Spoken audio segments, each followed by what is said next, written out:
Nakapasyal na po ba ang lahat sa Parcal Mall? Abay kung hindi pa, tara samahan niyo po ako ngayong gabi. Tayo pong muli ay mamasyal at mag-ikot-ikot dito sa pinakabagong mall sa Asiana City, dito po sa lungsod ng Parañaque. Ito po ang Parcal Mall.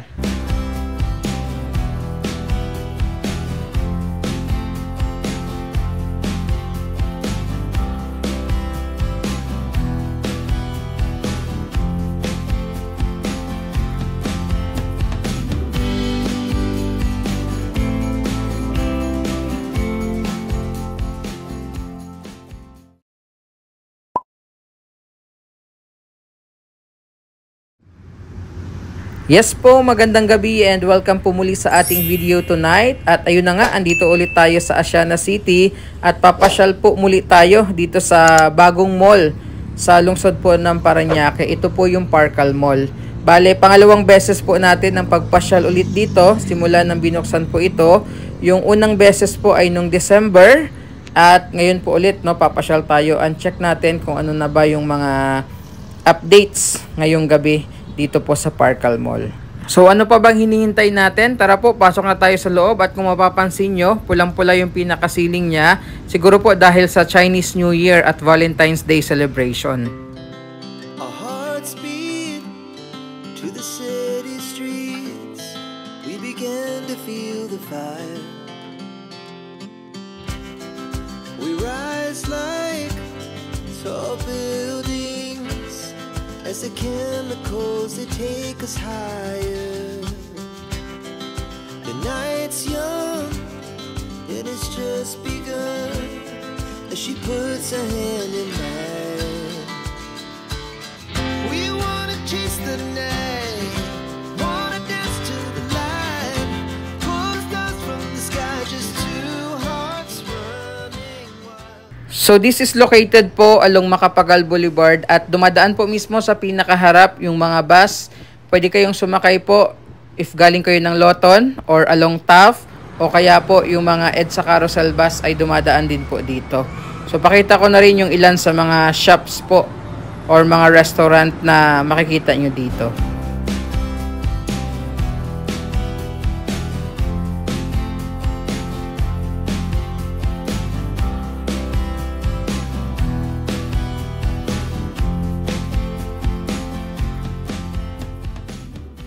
Kung mapapansin nyo po, itong pinaka-disenyo ng Parcal Mall ay hindi yung typical mall na nakikita natin po dito sa Metro Manila na isang malaking building, air-conditioned at andun po lahat sa loob yung mga shops and stores. So this one po ay merong mga open spaces, open area kung saan talagang may enjoy po ng mga tao yung hangin na nanggagaling po sa labas, especially po malapit ito sa Manila Bay Area. And lalo na ngayong gabi, medyo malamig yung hangin, kaya talagang medyo nakaka-presko po sa pakiramdam ng isang mall goer. Never sleep, never stop. Every shot from the top. We're gonna be two hearts running wild.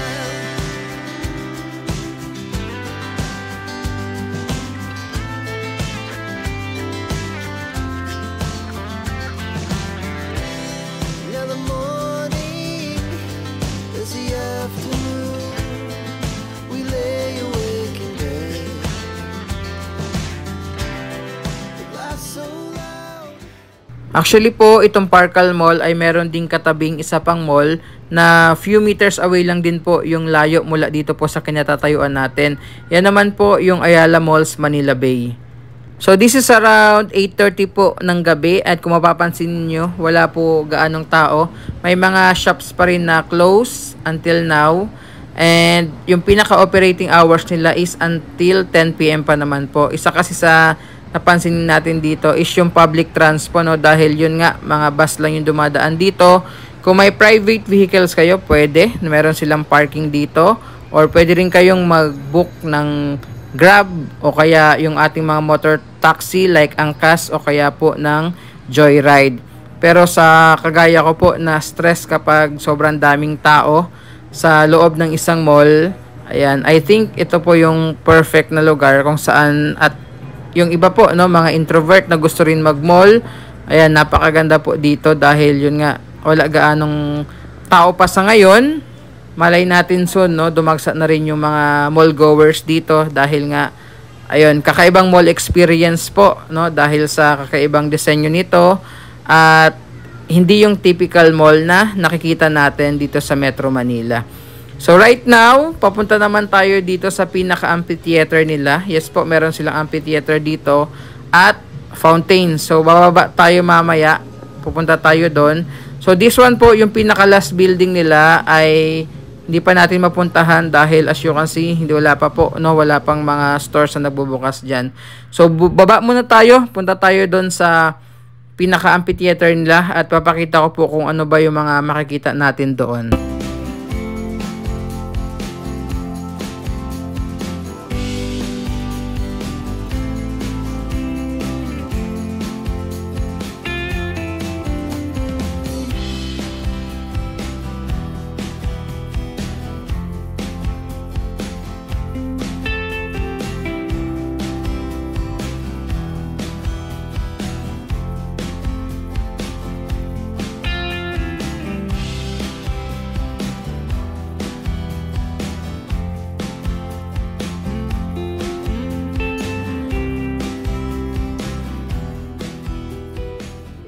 Kung napagod na po kayo sa mahaba-habang lakaran, dahil medyo mahaba din po yun yung nilakad natin magmula dun sa unang building papunta dito sa pinaka-last. Meron po ditong amphitheater kung saan pwede po kayong magpahinga, mag-unat-unat ng mga paa, mag-relax at magpahangin.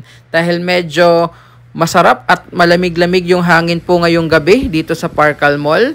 And ngayong Valentine's Day po, mukhang pwede nyo rin itong i-consider kung saan po pwede nyo i-date ang inyong mga iniirog o kaya inyong boyfriend, girlfriend o kaya si Mrs. No? Pwede nyo dalhin dito dahil talagang ma-enjoy nyo po yung lugar. Wala gaanong tao, very peaceful, napakalinis at higit sa lahat po napakaaliwalas. No? Walang mga spaghetti wires kayong makikita dito. So, pwede kayong umupo dito sa amphitheater at manood nitong makulay na fountain na nasa harapan po natin.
Talaga naman pong napakalinis at napakaaliwalas dito sa Asiana City. Tingnan nyo po, walang mga basura, wala rin pong mga spaghetti wires tayong makikita. No? Napakaaliwalas ng paligid. Ang kinagandahan kasi dito, talagang bantay sarado po ng mga security personnel. Parang bawat kanto, meron pong mga security guards na nagbabantay para maiwasan din po yung mga nagkakalat or mga gumagawa ng hindi kaaya-aya po dito sa area. So talagang may enjoy nyo po yung mall experience. Sabi ko nga, unique mall experience dito po sa Parcal Mall. Kaya tara po, pasyal na tayo and hopefully nag-enjoy kayo sa ating pamamasyal dito. Marami pong salamat. God bless and ingat po tayong lahat.